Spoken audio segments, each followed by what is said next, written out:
नमस्कार। मैं हूं मनोहर मनोज। पुनः कार्यक्रम सत्य असत्य और अर्ध सत्य में दोस्तों हम आज बात करेंगे भारत में गरीबों और निर्धनों की आबादी में क्या कितनी कमी आई है, और यदि कमी आई है तो उसको क्वांटिटिव और क्वालिटेटिव एस्पेक्ट क्या है। दोस्तों अभी कुछ ही दिन पहले नीति आयोग ने एक रिपोर्ट जारी की जिसमें यह बताया गया कि भारत में मल्टी डायमेंशनल पॉवर्टी के रेशियो में, उनके परसेंटेज में कितनी ज्यादा गिरावट आई है। रिपोर्ट में यह बताया गया कि भारत में मल्टी डायमेंशनल पॉवर्टी का जो टारगेट 2030 तक 25% से घटाकर 12% लाने का जो लक्ष्य रखा गया था, उसे सरकार ने 2024 में ही हासिल कर लिया है। यानी कि नीति आयोग के मुताबिक भारत की केवल 11.92 यानी करीब 12% आबादी वह गरीबी रेखा के नीचे जी रही है। रिपोर्ट में यह भी कहा गया कि भारत में गरीबी का मापदंड जो पहले कैलोरी आंका गया था कि एक दिन में इतनी कैलोरी जिस व्यक्ति को और परिवार को मिल रही है वो गरीबी रेखा से नीचे है। अब हमने ऐसा लक्ष्य, ऐसा मापदंड, ऐसा पैरामीटर अब हमने नहीं तय किया है। अब जो मल्टी डायमेंशनल पॉवर्टी का जो मापदंड या पैरामीटर जो तय किया गया है वह कुल 3 है, यानी कि शिक्षा, स्वास्थ्य और स्टैंडर्ड ऑफ लिविंग यानी कि जीवन स्तर। और शिक्षा में जो पैमाने तय किए गए हैं वो पैमाने 2 तरह के हैं, यानी कि स्कूल में अटेंडेंस क्या है उस परिवार का, और दूसरा नंबर ऑफ स्कूल डेज कितना है। स्वास्थ्य को लेकर के जो पैमाना तय किया गया है उसमें यह रखा गया है कि चाइल्ड मोर्टेलिटी का रेशियो क्या है, मैटरनिटी हेल्थ का रेशियो क्या है, और कुल मिलाकर के जो तीसरा जो पैमाना तय किया गया है वो स्टैंडर्ड ऑफ लिविंग। और स्टैंडर्ड ऑफ लिविंग में करीब 6 या 7 क्राइटेरिया माना गया है। पहला कि इलेक्ट्रिसिटी कनेक्शन क्या है घर में, दूसरा किचन फ्यूल के रूप में उनका कनेक्शन क्या है, तीसरा ये कि उसको फूड ग्रेन की अवेलेबिलिटी कितनी है, चौथा ये कि रोजगार का जो है कितना पैमाना है, पांचवा ये कि वहां पर जो है होम, उनके पक्के मकान कितने बने हुए हैं। तो कुल मिलाकर के स्टैंडर्ड ऑफ लिविंग, चाहे एजुकेशन और हेल्थ, इन तीनों के जो पैरामीटर हैं कहीं ना कहीं सरकारों के, चाहे वो विगत की यूपीए सरकार हो, मौजूदा एनडीए की सरकार हो, इनके जो सामाजिक आर्थिक विकास के जो तमाम कार्यक्रम हैं उन कार्यक्रमों से कितने कनेक्ट हुए हैं, और देश के जो गरीब परिवार हैं उनके तमाम स्तर को उठाने में, उनको एम्पावरमेंट को बढ़ाने में इन सारी स्कीमों का कितना योगदान रहा है। दोस्तों इस रिपोर्ट में यह कहा गया कि 2003-4 में भारत की करीब 50% आबादी इन पैमानों पर गरीबी रेखा से नीचे थी, और 2003 से 2013 आते आते 13-14 तक इस गरीबी स्तर की जो मतलब कि जो ये परसेंटेज ऑफ लिविंग है ये घट करके करीब 27% पर आ गई थी, 26% पर आ गई थी, 50 से घट के 24% पर आ गई थी। और ये जो घटने की जो रफ्तार है ये माना गया कि ये 7% के हिसाब से घट रही थी। लेकिन मौजूदा मोदी सरकार के द्वारा स्थापित नीति आयोग और उनके रिपोर्टकारों ने यह बताया कि 2013-14 से लेकर के और 2023-24 यानी इस 9 या 10 साल की अवधि के बीच में गरीबी रेखा वह 24% से घट करके अब 11-12% पर आ गई है। और यह घटाव और यह गिरावट जो तो अगले आगामी 2030 में हासिल होनी थी वह 2024 में ही हासिल हो गई, और हमारी गरीबी की रफ्तार, जो घटने की जो रफ्तार है उसकी जो दर है वो पिछले 7% से बढ़कर अब 10% पर जा चुकी है।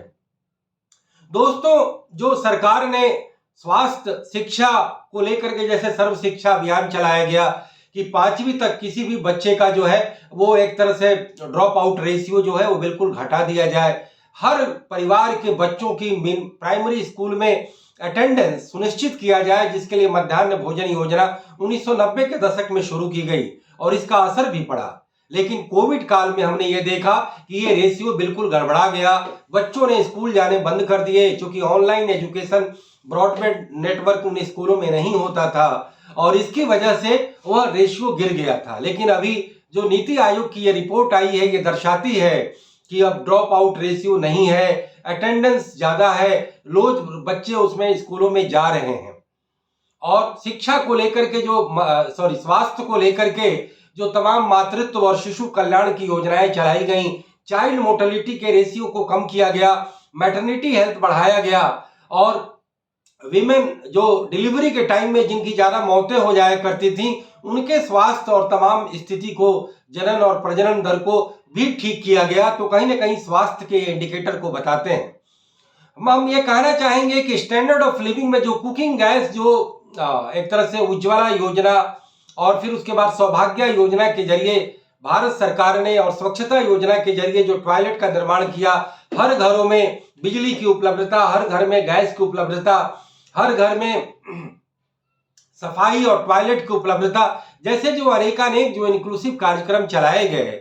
उन कार्यक्रमों का भी गरीबी रेखा से लिंक जोड़ा गया है। दोस्तों, हम ये मानते हैं कि नीति आयोग की ये जो रिपोर्ट है वो कमोबेश भारत के उस परिदृश्य को दिखाती है, लेकिन अफसोस इस बात का होता है कि मौजूदा सरकार की वह योजना, मैं बात करूंगा उज्ज्वला योजना की और मैं बात करूंगा राष्ट्रीय स्वच्छता योजना की, सरकार को यह भी देखना चाहिए कि बड़े ही चर्चा में चल रही, बड़ा ही जिनका बार बार उल्लेख होता है इन योजनाओं का, उस योजना की एक बार रिव्यू भी होनी चाहिए, उसकी एक सेकंड ग्राउंड रिपोर्ट भी जारी करनी चाहिए। मैं इस बात को कहना चाहूंगा कि उज्ज्वला योजना के तहत जो 9 या 10 करोड़ गरीबों के घरों में उनकी महिलाओं के नाम पर जो गैस एलपीजी दिए गए, इस बात का भी अध्ययन होना चाहिए कि उसमें कितने गैस स्टोव पर खाने बन रहे हैं, कितने परिवार उन गैस का जो है वो क्रय कर रहे हैं। मैं इस बात को दावे के साथ कहना चाहूंगा कि करीब 25% आबादी वह किसी न किसी कारण से, चाहे वो गैस की कीमतों की बढ़ोतरी से या अज्ञानता की वजह से या वैकल्पिक ईंधन की उपलब्धता की वजह से, आज भी लकड़ी के चूल्हे पर अपना खाना बनाती है और उनके एलपीजी के सिलेंडर 10 के 10 रखे हुए हैं और उनके कार्ड पर अलग अन्य वर्ग के लोग जो है अपनी गैस की सप्लाई लेते हैं, गैस का क्रय करते हैं। और मैं ये कहना चाहूंगा कि सरकार को इस बड़ी ही गेम चेंजर योजना को लेकर के फिर से एक सर्वे करना चाहिए। और नीति आयोग की रिपोर्ट इस बात को झुठलाती है कि हम जिस चीज की बार बार उल्लेख कर रहे हैं कि स्टैंडर्ड ऑफ लिविंग में कुकिंग गैस का जो इस्तेमाल होता है वह एक बहुत बड़ा मील का पत्थर हासिल हुआ है, तो उन्हें इस दावे पर पुनर्विचार करना चाहिए। मुझे लगता है मैं बिल्कुल आंखों देखी रिपोर्ट बता रहा हूं। दूसरी जो मैं बात कहना चाहूंगा वो मैं कहना चाहूंगा राष्ट्रीय स्वच्छता अभियान को लेकर के, जिसके तहत कहा गया कि 12 करोड़ टॉयलेट का निर्माण किया गया, सब्सिडी दी गई, करीब करीब 15 से 20 हजार रुपए हर व्यक्ति को शौचालय के निर्माण के लिए जो है वो सब्सिडी दी गई। मुझे लगता है इसका भी दोबारा एक तरह से रिव्यू रिपोर्ट होना चाहिए, एक तरह से दोबारा सर्वे होना चाहिए कि कितने टॉयलेट जो है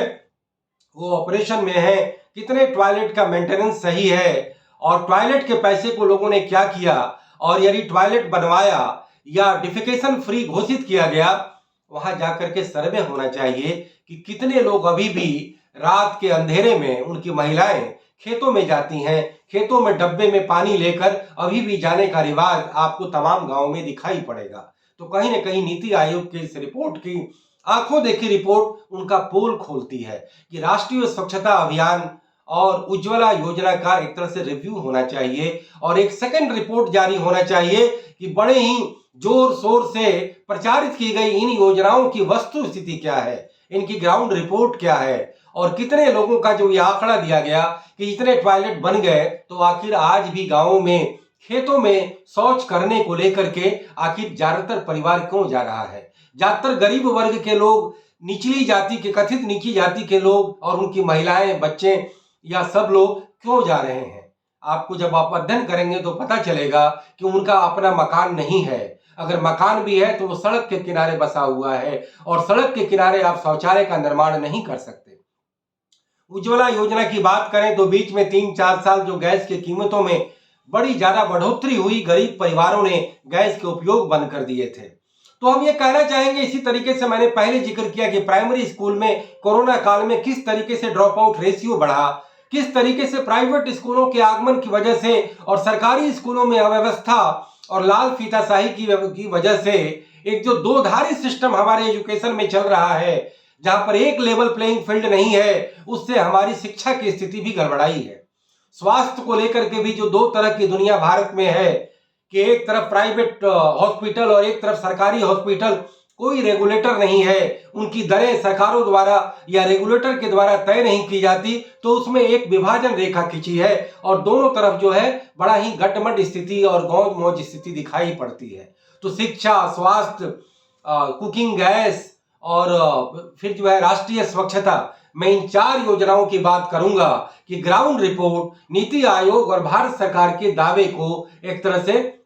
झुठलाता है, उन्हें इस बात को लिए आगाह करता है कि इन योजनाओं की दोबारा समीक्षा होनी चाहिए, ग्राउंड रिपोर्ट होनी चाहिए और ये एक तरह से ये तय करना चाहिए कि इन योजनाओं में आखिर क्यों लीकेजें जा रही हैं, क्यों दरारें आ रही हैं, क्या ये पॉलिसी का डिफेक्ट है, क्या ये इंप्लीमेंटेशन का डिफेक्ट है। कुल मिलाकर के एक पॉलिसी की क्लैरिटी नहीं होना, निजी क्षेत्र और सार्वजनिक क्षेत्र को लेकर के रेगुलेटर का नहीं होना, राष्ट्रीय इच्छा शक्ति का अचानक से ढीला पड़ जाना और तमाम सरकार की एजेंसियों में 3 टायर गवर्नेंस में आपस में तालमेल नहीं होना, इन कारणों को दर्शाता है। हमें इस बात की खुशी है कि नई आर्थिक नीति के बाद भारत सरकार और तमाम राज्य सरकारों के जो रेवेन्यू में और राजस्व की आमदनी में बढ़ोतरी हुई कि अब जीएसटी का आंकड़ा 1 लाख करोड़ से बढ़कर अब 1.5 लाख करोड़ प्लस हो गया है। ये बात अलग है कि लाखों करोड़ के अभी भी जीएसटी के घोटाले चल रहे हैं। जांच एजेंसियां अलग अलग जीएसटी के खातों के दुरुपयोग को लेकर के कई सारे केसेस को पकड़ रही हैं, लेकिन सरकारों का राजस्व बढ़ा है और सरकारों का राजस्व बढ़ा है तो जाहिर है कि ग्रामीण विकास और इनफॉर्मल सेक्टर की तरफ रिसोर्सेस ज्यादा ट्रांसफर हो रहे हैं, लेकिन उन रिसोर्सेस का कितना ज्यादा सदुपयोग होता है, कितना ज्यादा यथोचित इस्तेमाल होता है, चाहे उसमें अगर किसी भी तरीके का डिफेक्ट है, चाहे वो पॉलिसी पैरालिसिस को लेकर के हो, पॉलिसी की क्लैरिटी को लेकर के हो, इंप्लीमेंटेशन को लेकर के हो या उसका ज्यादा पॉलिटिकल मीनिंग ढूंढने को लेकर के हो, इन सब को लेकर के एक ईमानदार समीक्षा होनी चाहिए। बहरहाल आंकड़ों के हिसाब से नीति आयोग की रिपोर्ट तो बड़ी अच्छी लगती है, देश में गरीबी के खिलाफ एक बहुत बड़ी लड़ाई पर एक बड़ी जीत को दर्शाती है। आंकड़े बताते हैं कि हमने बहुत कुछ हासिल किया है, लेकिन जमीनी रिपोर्ट कुछ और ही बताती है कि अभी भी दाल में काला है, अभी भी कोड़ में खाज है और आज भी तमाम तरीके की अव्यवस्था हमें इस बात को लेकर के चिंतित करती है कि जिस तरीके से हम अपने निजी कार्य के लिए बड़े ही सजग और